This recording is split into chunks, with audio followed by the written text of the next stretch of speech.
The second biggest city in New South Wales is right in the middle of a battle over the future of its transport system.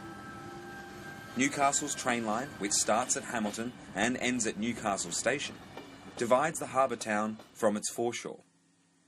Both parties agree that the area has to be opened up, but that's where the bipartisanship ends.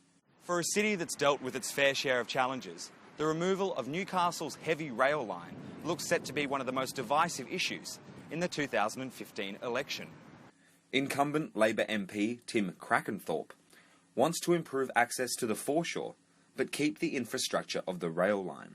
Great new plan for the CBD, 6 new crossings, 3 of them pedestrian, 3 of them vehicular. That's just for a start. Take out the overhead crossings, open up the city to the harbour, but maintain that infrastructure and the rail service so we can get the capacity. And just going to light rail, which is deficient in that way, or down the hierarchy, will not cut the mustard. For the Liberal Party, this election marks their re-entrance into Newcastle politics after a 6-month hiatus, spurred by the resignation of former Liberal MP Tim Owen after his corrupt dealings with property developers were uncovered at ICAC. Alleged political donations from prohibited donors to the Liberal Party of New South Wales. Former Independent MP Karen Howard is the Liberal Party's candidate at the upcoming election.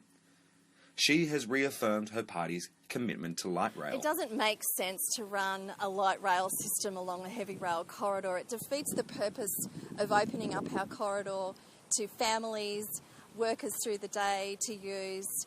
And we need more people living, working and playing in our city. In order to do that, we deserve a gold-plated transport system. We don't deserve a dirty brown stain running through the middle of our city.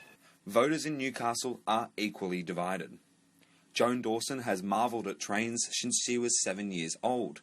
She believes they are a vital part of Newcastle's infrastructure. Newcastle Rail has been providing direct service right into the centre of Newcastle and to the beach area for 157 years, and it's part of the fabric.